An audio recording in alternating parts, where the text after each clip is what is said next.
আমি চাঁদকে বলি তুমি সুন্দর নও আমার বউয়ের মতো, ঠিক না? আমি চাঁদকে বলি তুমি সুন্দর নও আমার বউয়ের মতো, আমি গোলাপকে বলি তুমি মিষ্টি নও আমার বউয়ের মতো। তুনকাহুল মারআতু লিআরবাঈন লিমালিহা ওয়া লিহাসাবিহা ওয়া লিজামালিহা ফাদফার বিদাতিদ দিন তারিবাত ইয়াদাক। নবীজি বলছেন যে চারটা জিনিস দেখে বিয়ে করা হয়। আমাদের সমাজের প্রতি রাসূলুল্লাহর হাদিস থেকে একটু মিলায় নেই। আমরা যখন ছেলের বউ খুঁজতে যাই বা নিজের বউ খুঁজতে যাই তখন চারটা জিনিস কিন্তু আমরা দেখি। জোরে কোন কয়টা? চারটা জিনিস দেখি। রাসূলুল্লাহ বলছেন এক নাম্বার জিনিস হলো আমরা প্রথমে দেখি মেয়ের বাবার মাল আছে কিনা, সম্পদ আছে কিনা। দুই নাম্বার হচ্ছে ওয়ালি হাসাবিহা, তার সম্পদ আর বংশটা কেমন, ভালো নাকি খারাপ। তিন নাম্বার হচ্ছে ওয়ালি জামালিহা, তার সৌন্দর্য দেখি সে কতটুকু সুন্দর। এরপরে চার নাম্বার যে জিনিসটা দেখি নবীজি বলছেন ওয়ালি দীনিহা, এরপরে মানুষরা দেখে চার নাম্বার হলো দিনদার। বউ নামাজ পড়ে কিনা, কোরআন পড়তে পারে কিনা, এটা কখন দেখে? সবার শেষে গিয়ে। আমার ভাইয়ের অথচ রাসূলুল্লাহ বললেন ফাদফার বিদাতিদ দিন,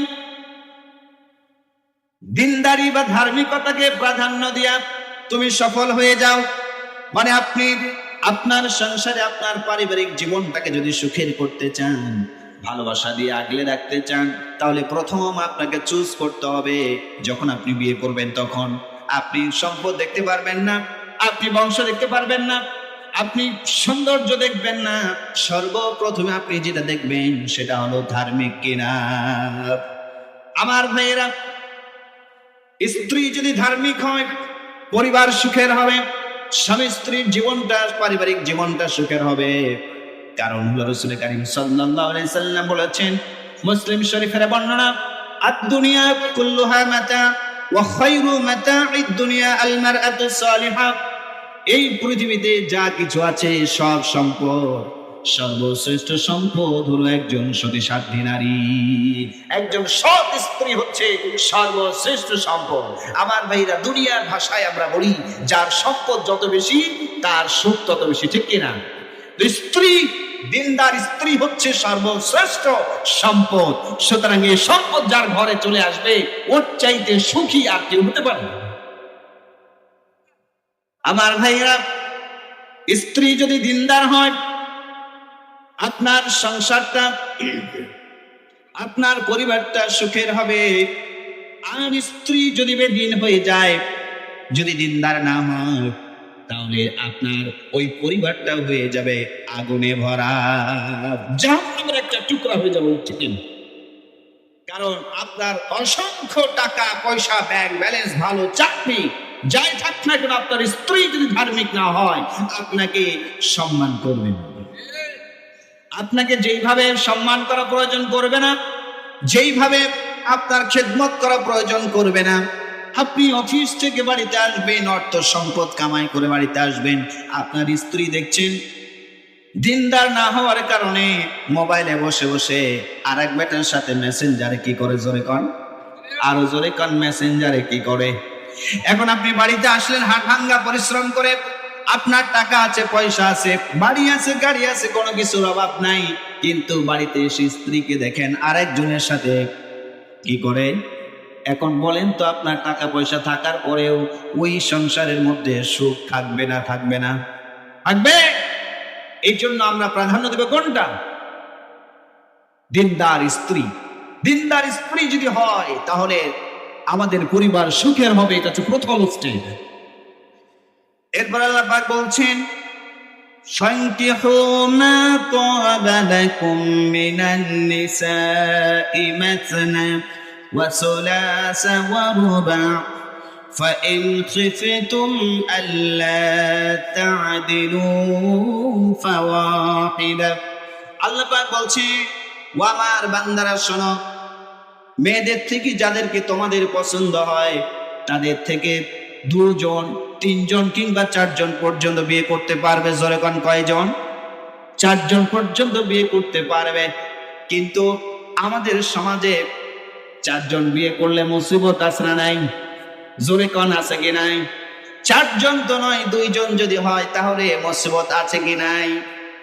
আছে। অন্যান্য দেশে যদিও বা আছে, আমাদের দেশে কিন্তু একজনের বেশি হলে আর শান্তি খুঁজে পাওয়া যাবে না, মুসিবত আছে। মুসিবত হওয়ার কারণ হলো আমরা পুরুষরা, কারণ আমরা যখন দ্বিতীয় বিয়ে করি তখন প্রথমটারে একেবারে ভুলে যাই, বলেন ঠিক কিনা? এমন পুরুষদেরকে আল্লাহ পাক দ্বিতীয় বিয়ে করার পারমিশন দেন নাই। আল্লাহ পাক বলছেন, ফা ইন খিফতুম আল্লা তা'দিলু ফাওয়াহিদা, যদি তোমরা শঙ্কা করো, যদি তোমরা ভয় করো যে একাধিক স্ত্রী হলে পরে তোমরা পরস্পরের ভিতরে সমতা বজায় রাখতে পারবে না, ইনসাফ বজায় রাখতে পারবে না, আরেকজনের দিকে তোমরা ঝুঁকে পড়বে, একজনকে অ্যাভয়েড করে চলবে, আল্লাহ পাক বলছেন এই ইনসাফ প্রতিষ্ঠিত করতে না পারার কারণে আমি আল্লাহ রাব্বুল আলামিন তোমাকে একাধিক স্ত্রী রাখার ক্ষমতা দিলাম না, পারমিশন দিলাম না, তোমার জন্য একটার বেশি না। আমার ভাইরা, এখন স্ত্রীকে আরেকটা জিনিস যদি দেন তাহলে মহব্বত বাড়বে। আল্লাহ কোরআনে কারিমে বলছেন, ওয়া আতুন নিসাআ সাদুকাতিহিন্না রিহলা, তোমরা স্ত্রীদেরকে খুশি মনে মোহরানা আদায় করে দাও। আমার ভাইরা, এখন মোহরানা তো হয় 20 লাখ, 30 লাখ, 40 লাখ, বলেন কিনা? যখন বিয়ে করতে যায় মেয়ে পক্ষ ছেলে পক্ষ বসে দর কষাকষি আরম্ভ করে, কত টাকা মোহরানা হবে। ছেলে বলে যাও 1 কোটি টাকা দিলাম, মনের ভিতরে ভিতরে চিন্তা করতেছে 1 কোটি কেন, 1 টাকা তুমি জীবনে দিব না, ঠিক কিনা? কত টাকা দিবা দাও, কাজী সবার কাছে কত টাকা লিখবা লিখো, আমি 1 টাকা তোমার কখনো দিব না। আমার ভাইয়েরা, মোহরানা আদায় না করতে যদি আমরা পারি, এটা সাধারণ কোনো ব্যাপার নয়। আল্লাহ স্ত্রীদেরকে মোহরানা দেওয়া ফরজ করেছেন, এটা অবশ্যই আপনারা পালন করতে হবে, দিতে হবে। আপনি যত টাকা মোহর ধার্য করেছেন এটা আপনার দেওয়া লাগবে, মাফ পাবেন না। আমার ভাইয়েরা, আপনার যেই মোহরানা ধার্য হয়েছে এটা যদি আপনি আদায় না করেছেন আর স্ত্রীর কাছ থেকে মাপ চেয়ে যদি দিতে না পেরেছেন, এইভাবে যদি দুনিয়া থেকে বিদায় হয়ে যান, কাল কিয়ামতের দিন আপনাকে আল্লাহর দরবারে জিনাকারদের কাতারে দাঁড়াতে হবে। জোরে কান নাউযুবিল্লাহ। আমার ভাইয়েরা, এখন আমাদের সমাজে অধিকাংশ ভাইয়েরা মোহরানা আদায় করেন না, স্ত্রীর কাছ থেকে ক্ষমাও নেন না। এর জন্য কিয়ামতের দিন আমাদের জিনাকারদের কাতারে দাঁড়াতে হবে। এখন যদি আমি আপনাদের জিজ্ঞেস করি যে ভাই কে কতজন কত টাকা মোহরানা আদায় করেছেন, আমার মনে হয় 0% হবে যে ফুল মোহরানা দিয়েছে, বলেন ঠিক কিনা? ফুল মোহরানা দিয়ে স্ত্রীকে ঘরে এনেছে এমন মানুষ আমাদের সমাজে খুব কম। তাহলে মোহরানা দিতে হবে। এরপরে দেখি স্বামী স্ত্রীর মহব্বত, এটা আল্লাহ সৃষ্টি করেছেন। কোরআনে কারীম আল্লাহ পাক বলছেন, ওয়া মিন আয়াতিহি আন খালাকা লাকুম মিন আনফুসিকুম আজওয়াজান লিতাসকুনু ইলাইহা ওয়া জাআলা বাইনাকুম মাওয়াদ্দাতান ওয়া রাহমাহ। আল্লাহ পাক বলছেন, বান্দারে, আমার নিদর্শনাবলী হতে একটি নিদর্শন হলো আমি তোমাদের থেকে তোমাদের স্ত্রীদেরকে সৃষ্টি করেছি যাতে করে তোমরা তাদের কাছে প্রশান্তি লাভ করতে পারো। জোরে কোন, কি লাভ করতে পারো? প্রশান্তি লাভ করতে পারো। ওয়া জাআলা বাইনাকুম মাওয়াদ্দা, আর আমি আল্লাহ রাব্বুল আলামিন স্বামী স্ত্রীর ভিতরে মহব্বত পয়দা করে দিয়েছি। কে বলেন ঠিক কিনা? আমার মেয়েরা, মহব্বত পয়দা করলেন কেমনে দেখেন। স্বামী স্ত্রী বিয়ের আগে স্ত্রী স্বামীর চিন্ত না, স্বামী স্ত্রীর চিন্ত না, বলেন ঠিক কিনা? আবার ছেলের বাড়ি দিনাজপুর, মেয়ের বাড়ি চট্টগ্রাম, দুইজনের ভাষা আলাদা। দিনাজপুরের ছেলে বলবে বড় ভাই কই যাও, চট্টগ্রামের মেয়ে হলে বলবে বদ্দা হটে যাত দে। কি বলবে? বদ্দা হটে যাত দে। দিনাজপুরের ছেলের ভাষা হচ্ছে বলবে যে এই ছেলে কি করো, আর চট্টগ্রামের মেয়ে হলে বলবে এই ফোয়া ক্যাঙ্করাত দে। ভাষার মিল আছে, ভাষার মিল নাই, আগে কেউ কারো চিন্ত না। আবার দেখেন ভাতেরও মিল নাই। ওরা চট্টগ্রামের মানুষরা খায় আতপ চালের ভাত, আমি 7 বছর সেখানে ছিলাম। ওরা আতপ চালের ভাত, আমরা কি খাই? সিদ্ধ চালের ভাত। আবার তরকারির ক্ষেত্রেও রুচির ভিন্নতা আছে। ওরা সুখকে বেশি পছন্দ করে, আর আমরা সুখকে তেমন পছন্দ করি না। তাহলে বিয়ের আগে স্ত্রী স্বামীকে চেনে না, স্বামী স্ত্রীকে চেনে না। আবার ভাষার মিল নাই, রুচির মিল নাই, ভাতেরও মিল নাই। দুইজনে তো সবসময় কিলাকিলি হওয়ার কথা ছিল, ঠিক কিনা? কি বলেন? মিল না থাকলে কি হয়? কিলাকিলি হয়। আপনার ভাইয়ের সাথে আপনার প্রতিবেশীর সাথে যদি মিল না থাকে, দুইজন মারামারি হয় কি হয় না? তো স্বামী স্ত্রী কোনো কিছু মিল নাই, তাহলে দুইজনে তো কিলাকিলি হওয়ার কথা ছিল, কিন্তু কিলাকিলি তো হয় না। আল্লাহ পাক বলছেন ওয়াজআলা বাইনাকুম মাওয়াদ্দাত, আগে পরিচয় ছিল না, ভাষার মিল নাই, রুচির মিল নাই, ভাতের মিল নাই, কোনো প্রবলেম নাই। আমি আল্লাহ রাব্বুল আলামিন স্বামী স্ত্রীর ভিতরে এমন মহব্বত পয়দা করে দিলাম যে স্বামী যতক্ষণ পর্যন্ত অফিস থেকে ব্যবসার কাছ থেকে বাড়িতে ফিরবে না, রাত যদি 1টাও বাজে, এরপরে বউ কিন্তু খায় না, স্বামীর জন্য অপেক্ষা করে বসে থাকে। বলেন ঠিক কিনা? এই মহব্বত কার? এ বানাইছে, এই মহব্বত তৈরি করে বলছে আমার আপনার আল্লাহ। আমার ভাইয়েরা, এরপর আল্লাহ পাক বলছেন ওয়াজআলা বাইনাকুম মাওয়াদ্দাতান ওয়া রাহমা, এরপরে স্বামী স্ত্রী যখন বার্ধক্যে উপনীত হয়, বুড়ি হয়ে যায়, আল্লাহ পাক বলছেন এই ভালোবাসাকে পরিবর্তন করে আমি করুণায় পরিণত করে দেই। তখন ভালোবাসা থাকে, করুণা থাকে, একজনের প্রতি আরেকজনের দয়া থাকে। তাই তো দেখেন না, 70 বছরের বুড়ি 80 বছরের বুড়া একজন আরেকজনের ছাড়া থাকতে পারে না। দেখবেন, খেয়াল করবেন যে বুড়ি যদি কোথাও যায় বেড়াতে, ছেলের বাড়ি বা মেয়ের বাড়ি, বুড়া যদি বাড়িতে থাকে 2-3 দিন হলে কিন্তু আর মেজাজ ভালো থাকে না। ছেলের ডাক দেয়া বলে একটা ফোন দাও, তোর মায়ের আসে না কেন? পোতারা ডাক দেয়া বলে নাতি তাড়াতাড়ি তোর দাদিরে ফোন দিয়ে ডেকে আন। কারণটা কি? ওই যে মহব্বত, ভালোবাসা, এর জন্য একা একা থাকতে ভালো লাগে না। এই মহব্বত পয়দা করে দিয়েছে কে? আরো জোরে কোন কে? আল্লাহ। একটু কথা বলেন আমার ভাইয়েরা। এই স্বামী স্ত্রীর মহব্বত যদি আমরা প্রতিষ্ঠিত করতে চাই, এটাকে টিকিয়ে রাখতে চাই, স্ত্রীর প্রতি স্বামীর কিছু দায়িত্ব আছে, আবার স্বামীর প্রতি স্ত্রীর কিছু দায়িত্ব আছে। সংক্ষিপ্ত করে আপনাদের কাছে আমি বলে যাই, আমার ভাইয়েরা, আমার মা বোনেরা, কান দিয়া বুঝবেন, কান দিয়া কথাগুলো শুনে দিল দিয়া বুঝবেন। কোন স্ত্রী যদি স্বামীর প্রতি এই কয়েকটি কাজ করে, অবশ্যই সেই পরিবারের মধ্যে স্বামীর সাথে মহব্বত পয়দা হবে। 1 নাম্বার কাজ হচ্ছে, আমার মা বোনেরা, স্বামীর প্রতি সম্মান থাকতে হবে। যখন কি থাকতে হবে? স্বামীর সম্মান নষ্ট হয় এমন কোন কাজ আপনার করা যাবে না। হযরত খাদিজা রাদিয়াল্লাহু তাআলা আনহার বিয়ে যখন হয়ে গেল, আমার আপনার নবী, বিশ্ব নবী জনাবে মুহাম্মদ রাসূলুল্লাহ সাল্লাল্লাহু আলাইহি সাল্লামের সাথে চতুর্দিকে বদনাম রটে গেল।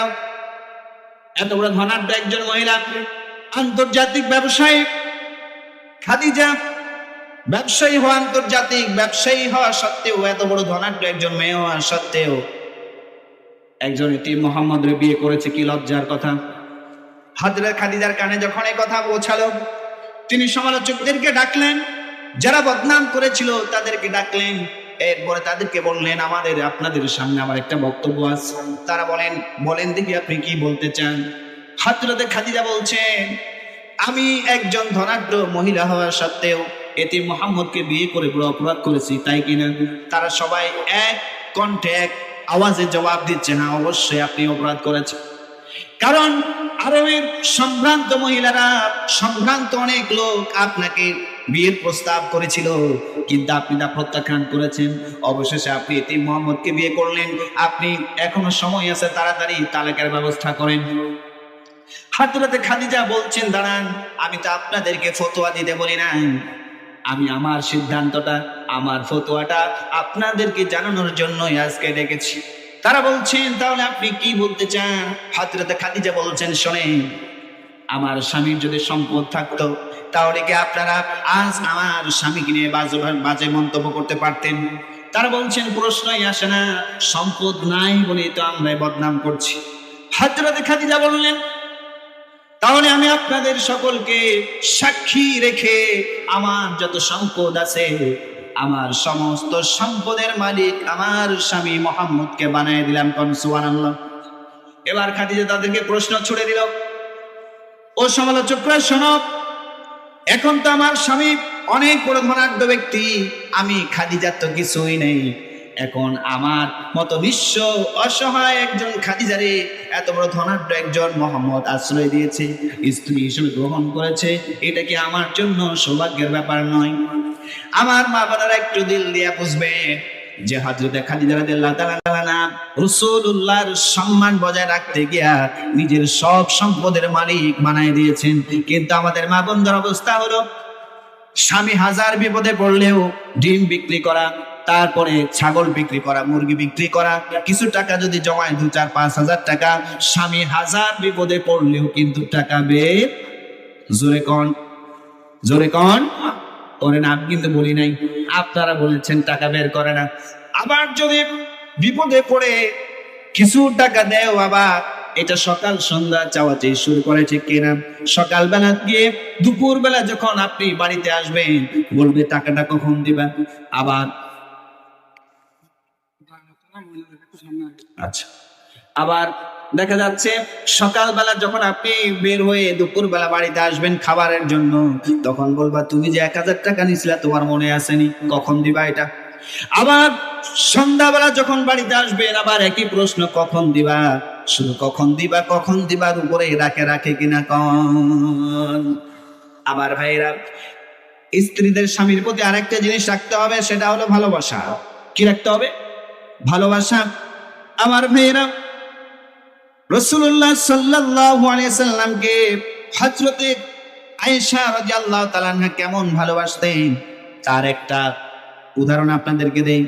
বিশ্বনবী জনাবে মুহাম্মদ রাসূলুল্লাহ সাল্লাল্লাহু আলাইহি সাল্লাম একটা চকির উপরে বসে গোসল করছিলেন। হঠাৎ করে দেখতে পেলেন যে পানির মধ্যে রক্তের মতো কি যেন দেখা যায়। হযরত আয়েশাকে পানি দিলে, হযরত আয়েশা রাসূলকে গোসলের কাজে পানি দিলে সাহায্য করছিল। হযরত আয়েশা জিজ্ঞেস করলেন, আয়েশা রে, এই পানির মধ্যে রক্তের মতো কি দেখা যায়? হযরত আয়েশা বললেন, ইয়া রাসূলুল্লাহ, আপনি গোসল করার জন্য যখন চকির উপরে বসেন তখন অসতর্কতাবশত আমার পায়ের একটা আঙ্গুল ওই চকির পায়ের নিচে পড়ে ফেটে গিয়ে রক্ত বের হতেছে, এটা তারই রক্ত। হযরতে রাসূলুল্লাহ সাল্লাল্লাহু আলাইহি ওয়াসাল্লাম তাড়াতাড়ি চকি থেকে উঠলেন, আয়েশার আঙ্গুলটা বেঁধে দিলেন। এরপরে বললেন, আয়েশা রে, চকির পায়ের নিচে আঙ্গুল চাপা পড়ে ফেটে গিয়ে রক্ত বের হয়ে গেল, এরপরে তুমি একটাবার আমাকে উঠে বসার কথা বললে না, আবার একটাবারের জন্য উফ শব্দটাও করলে না, এত কষ্ট করলে কেন? হযরত আয়েশা বলছেন, ইয়া রাসূলুল্লাহ, এটা তো শুধুমাত্র একটা আঙ্গুল চাপা পড়ে ফেটে গিয়ে রক্ত বের হতেছে, এটা না হয়ে যদি আমার কলিজা চাপা পড়ে ফেটে গিয়ে রক্ত বের হয়ে যেত, এরপর আমি আয়েশা রাসূলুল্লাহকে উঠে বসার কথা বলতে পারতাম না। কোন সুবহানাল্লাহ। আমার ভাইরা, স্বামীর প্রতি স্ত্রীদের আরেকটা থাকতে হবে, সেটা হলো আদব। এই আদবটা স্বামীর যেমন স্ত্রীর প্রতি থাকতে হবে, স্ত্রীরও স্বামীর প্রতি তেমন থাকতে হবে। আবার ভাইরা, হযরতে রাসূলুল্লাহ সাল্লাল্লাহু আলাইহি সাল্লাম খাদিজা হযরত আয়েশাকে একদিন ডাক দিয়ে বলছেন, আয়েশা রে, দীর্ঘদিন তোমার সাথে ঘর সংসার হলো, আমার প্রতি তোমার অনেক দায়িত্ব ছিল, আমার প্রতি তোমার অনেক অধিকার ছিল, আমি রাসূলুল্লাহ তেমন তোমার অধিকার আদায় করতে পারি না। কি বলছেন এই কথা? জোরে কোন, কি বলছেন? রাসূলুল্লাহ বলছেন হযরত আয়েশাকে ডাক দিয়ে, আয়েশা রে, আমার প্রতি তোমার অনেক অধিকার ছিল, আমি তেমন তো আদায় করতে পারি নাই, দয়া করে তুমি আমারে মাফ করে দিও। হযরত আয়েশা বলছেন, ইয়া রাসূলুল্লাহ, যে জায়গায় আমি আয়েশা রাসূলুল্লাহর কাছে ক্ষমা চাইবো, মাপ চাইবো, ওই জায়গায় রাসূলুল্লাহ আমার কাছে মাপ চান, কারণটা কি? আমার মন বলছে আমার কোনো ব্যবহারে হয়তো আপনি কষ্ট পেয়েছেন। হযরত রাসূলুল্লাহ সাল্লাল্লাহু আলাইহি সাল্লাম বলছেন, আয়েশা রে, আমি কোনোদিন কখনো তোমার কোনো ব্যবহারে কষ্ট পাই নাই। আয়েশা বলছেন, ইয়া রাসূলুল্লাহ, তাহলে আপনি এমন কথা বললেন কেন? আমি তো আপনার কাছে কোনোদিন রাজরানী হতে চাই নাই, সোনা চাই না, রূপা চাই নাই, কোনোদিন কোনো কিছু চাই নাই, তবে আজ আপনার কাছে একটা জিনিস চাইবো, বলেন দিবেন কিনা? নবীজি বলছেন, আয়েশা রে, বলো তো দেখি তোমার আবদারটা কি? এবার আয়েশা বলছেন, ইয়া রাসূলুল্লাহ, কাল কিয়ামতের দিন হাসরের মাঠে ওই বিশাল সূর্যটা মানুষের মাথার উপরে যখন চলে আসবে, আর ওই বিশাল সূর্যের প্রচন্ড তাপে মানুষের মাথার মগজগুলি গলে গলে যখন নাক কান দিয়ে বেয়ে পড়তে লাগবে, সে কঠিন সময়ে স্বামী স্ত্রীকে চিনবে না, স্ত্রী স্বামীর পরিচয় নেবে না, পিতা পুত্রকে চিনবে না, পুত্র পিতার পরিচয় নেবে না, মা তার ছেলেকে চিনবে না, ছেলে তার মায়ের পরিচয় নেবে না। ওই কঠিন মুহূর্তে আমি আপনাকে খুঁজে খুঁজে পাগল হয়ে যাব আপনাকে একটা নজর দেখার জন্য। বলেন ওই সময়ে আপনি আমার স্বামী পরিচয় দিয়ে আমারে পাশে রাখবেন কিনা? নবীজি বলছেন, আসলে আমি তোমার কাছে প্রতিজ্ঞা করলাম, সেই কিয়ামতের দিন কঠিন মুসিবতের সময়ে আমি তোমাকে পাশে না নিয়ে জান্নাতে প্রবেশ করব না। কোন সুবহানাল্লাহ।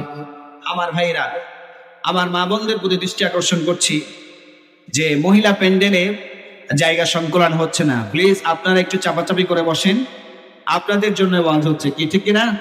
জোরে বলেন। মহিলাদের জন্য আওয়াজ হচ্ছে, স্বামীদের কিছু হবে ইনশাআল্লাহ, নো টেনশন, টেনশন করিয়েন না, ধৈর্য ধরেন, হয়ে যাবে, সব হবে ইনশাআল্লাহ। মা বোনদের প্রতি আবার দৃষ্টি আকর্ষণ করছি, আপনারা একটু চাপাচাপি করে বসেন, যারা দাঁড়িয়ে আছেন কষ্ট করছেন তাদেরকে একটু বসার জায়গা করে দিন। আমার ভাইরা, তাহলে রাসূলুল্লাহ যেমন স্ত্রীদেরকে ভালোবাসতেন, স্ত্রীরাও তেমন রাসূলুল্লাহকে ভালোবাসতেন, ঠিক কি না? আমার ভাইরা, এরপরে এখন স্ত্রীদের প্রতি সৎ আচরণ করতে হবে, ভালো ব্যবহার করতে হবে। এই ভালো ব্যবহার করতে গিয়া তারা যদি মাথায় চড়ে বসে, তাদের ট্রিটমেন্টের ব্যবস্থা আছে না নাই? মাথায় যদি কোনো স্ত্রী চড়ে বসে, মাথা থেকে নামানোর ব্যবস্থাও কিন্তু আল্লাহ দিয়েছেন। এর একটা কি করে দিয়েছেন?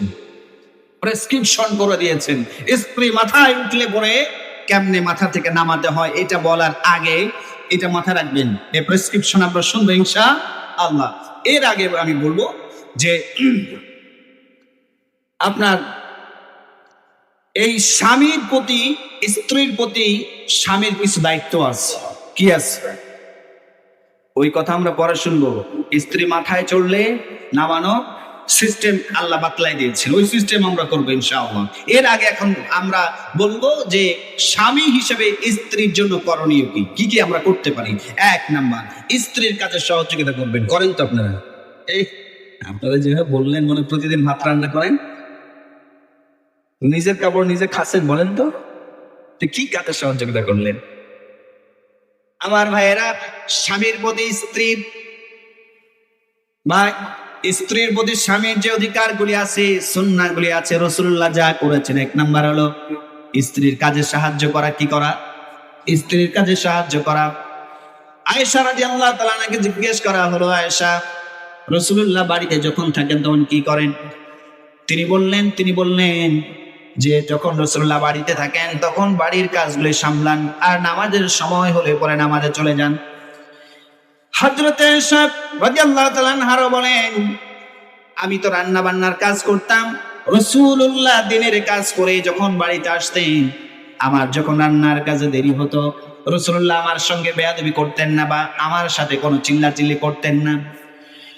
নবীজি রাগ করতেন না, গুসা হতেন না, তিনি আমার কাছে এসে আমার পাশে বসে আমার রান্না কাজে সাহায্য করতেন। সুবহানাল্লাহ। আজ থেকে আপনারা করবেন নি? হাল বয় আসবেন, দোকান থেকে আসবেন, বাজার থেকে আসবেন, এসে একেবারে মেজাজ গরম, এখনো খাওয়া রেডি হয় না, কেন ঠিক কিনা? হ্যাঁ, করা যাবে?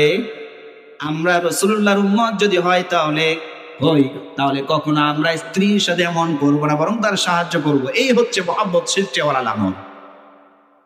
2 নাম্বার হচ্ছে যে স্ত্রীর রান্নার প্রশংসা করতে হবে। কি করতে হবে? রান্নার প্রশংসা করবেন আপনারা। রান্নার প্রশংসা করলে স্ত্রী কিন্তু খুব খুশি হবে।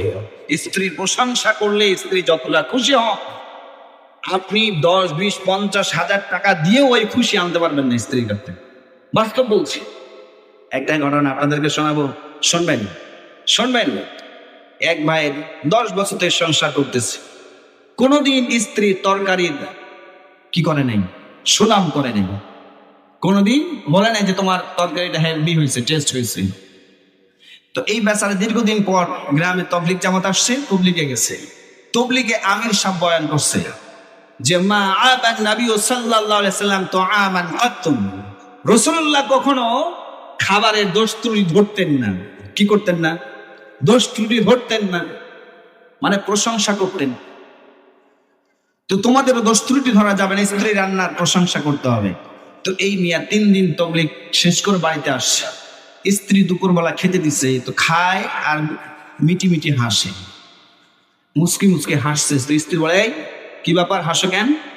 কয়, "সখিনার মা, আজ যে তোমার তরকারিটা টেস্ট হয়েছে না, একবার জব্বর মজা হয়েছে, আমি এমন সুস্বাদু খাবার আর কখনো খাইনি।" এই বয়ান কোত্থেকে শিখছে? তবলিগে। স্ত্রী রেগে ফায়ার, বলে, 10 বছর ধরে খাওয়াইলাম, রান্না করে একদিনও প্রশংসা করলা না, আর আজকে পাশের বাড়ির ভাবি তরকারি দিয়ে গেছে, ওই তরকারি খেয়ে তোমার এত মজা লাগছে, যা তোমার খাওয়াই বন্ধ হয়ে গেল। কার প্রশংসা করছে? পাশের বাড়ির ভাবি। তো এই জন্য ভাইরা, প্রশংসা করার আগেও কিন্তু জেনে বুঝে করবেন যে এটা কার তরকারি, কে রান্না করছে। তাহলে পাশের ভাবি দিয়ে গেছে, আর প্রশংসা করলে খবর আছে, একদম চুলা জ্বালানো বন্ধ করে দিবে, 3 দিন না খাওয়াই রাখবে, করবেন কি? নিজে তো রান্না করতে পারবেন না। তো স্ত্রীর প্রশংসা করবেন, তার রান্নার প্রশংসা করবেন, ভালো, খুব মজা, তারা খুব খুশি হওয়া। স্ত্রীর নাম ধরে প্রশংসা করবেন। রাসূলুল্লাহ সাল্লাল্লাহু আলাইহি ওয়াসাল্লাম স্ত্রীকে ডাকতেন হুমায়রা বলে। কি বলে?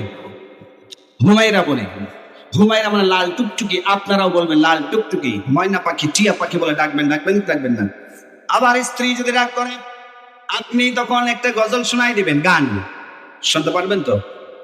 আমি চাঁদকে বলি তুমি সুন্দর নও, আমার বউয়ের মতো, ঠিক না? আমি চাঁদকে বলি তুমি সুন্দর নও, আমার বউয়ের মতো, আমি গোলাপকে বলি তুমি মিষ্টি নও, আমার বউয়ের মতো। স্ত্রীকে আপনারা রাসূলুল্লাহ সাল্লাল্লাহু আলাইহি ওয়াসাল্লাম ডাকতেন হুমায়রা বলে। কি বলে? হুমায়রা শব্দের অর্থ হচ্ছে লাল টুকটুকি। কি টুকটুকি? আয়েশাকে বলতেন হুমায়রা বলে ডাকতেন। তা আপনারা আপনাদের স্ত্রীদেরকে যদি হুমায়রা বলেন, হুমায়রা তো আরবি শব্দ না বলে আপনিও বুঝবেন, আপনার স্ত্রীও বুঝবেন না, বলবেন, এই লাল টুকটুকি এদিকে আয়, এ ময়না পাখি, টিয়া পাখি, এমন হয় নাই কেন, এটা করো না কেন, এটা করো। দেখবেন কি খুশি হয়ে যে কাজ করবে। 1 ঘন্টা যে কাজ করতে লাগে ওই ঘন্টা, ওই কাজ আধা ঘন্টার মধ্যে করে এসে তোমার পাশে হাজির, আর একটু প্রশংসা পাওয়ার জন্য। কিন্তু আমরা তো একটু তরকারি খারাপ হলে যে মেজাজ দেখায়, ভয়ে রান্না করার সময় হেজিটেশন ফিল করে যে কি করবো, কি লবণ দিব না তেল দিব। কোন সময় লবণ ছাড়াই রান্না করে, কোন সময় এমন লবণ দেয় খাইতে পারেন না। কার কারণ? ভয় আপনার। সেই থ্রেটের কারণে আপনার ওই রান্না বান্না ঠিক থাকে না। আমার ভাইরা, এরপরে স্ত্রীকে উপহার দিবেন। কি দিবেন? আপনার দায়িত্ব কি স্ত্রীকে উপহার দেওয়া। উপহার বেশি বড় লাগে না, ছোট্ট একটা গোলাপ ফুল 10-20 টাকাতে কিনে দিবেন, দেখবেন কি খুশি হওয়া। হাদিস শরীফের মধ্যে রাসূলুল্লাহ সাল্লাল্লাহু আলাইহি সাল্লাম বলেছেন, আপনি যদি একটা দিরহাম খরচ করেন, কার জন্য? আল্লাহর রাস্তায়। আর একটা দিরহাম যদি আপনি খরচ করেন মিসকিনের জন্য, আর 1 দিরহাম যদি আপনি খরচ করেন কোন গোলামকে আজাদ করার জন্য, আরেকটা দিনার যদি আপনি খরচ করেন আপনার স্ত্রীর জন্য, পরিবারের জন্য, রাসূলুল্লাহ বলছেন, আ'যামুহা আজরাল্লাযী আনফাকতাহু আলা আহলিক। তাহলে আপনি যে মিসকিনের জন্য খরচ করলেন, আপনি যে সাদকা করলেন, আপনি যে গোলাম আজাদ করার জন্য খরচ করলেন, আবার স্ত্রীর জন্য, পরিবারের জন্য খরচ করলেন, সবার জন্য 1 দিরহাম করে। রাসূলুল্লাহ বলেছেন, সবার জন্য 1 দিরহাম করে খরচ করলেও সওয়াবের দিক থেকে, মর্যাদার দিক থেকে ওই দিনারটার দাম বেশি, মর্যাদা বেশি যে দিনারটা তুমি তোমার পরিবারের জন্য খরচ করেছো। কোন সুবহানাল্লাহ, সুবহানাল্লাহ। আমার ভাইরা, তাহলে স্ত্রীকে হাদিয়া দেবেন, বিভিন্ন গিফট কিনে দিবেন, দেখবেন খুশি হবে। এখন আপনি তো গিফট দেন না, প্রশংসা করেন না। আবার ভাইরা বলেন তো, আপনি আপনার স্ত্রীর প্রশংসা করবেন না, আর এক বেটায় এসে প্রশংসা করলে আপনার ভালো লাগবে?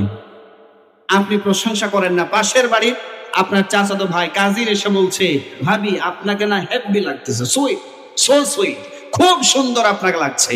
বলেন তো আপনার কি ভালো লাগবে না খারাপ লাগবে? তা আপনার পাশের বাড়ির ছেলে এসে যদি আপনার স্ত্রীকে বলে, ভাবি আপনি সেই সুইট, এখানে কোনো সমস্যা আছে না নাই? আপনি প্রশংসা করেন না। আপনার ছোট ভাই আপনার স্ত্রীকে বলছে, ভাবি আপনি অনেক সুন্দর, বলেন সমস্যা আছে না নাই? এখন আপনি যেহেতু প্রশংসা করেন না, আপনার কাছ থেকে প্রশংসা পাই না, আপনার স্ত্রী যখন আরেকজনের প্রশংসা শোনে তখন মনে করে আমার স্বামীর থেকে ওই বেটাই বেটার, ওটাই কি ভালো, ঠিক কি না? এখন আপনাকে খেতে দেয় না, আপনার সাথে ভালো করে কথা বলে না, কারণ সে ধান্দায় থেকে ওই কখন আসবে আর কখন আমার প্রশংসা করবে। বুঝতো আপনার, আপনি প্রশংসা না করে সুযোগ দিচ্ছেন আরেকজনের।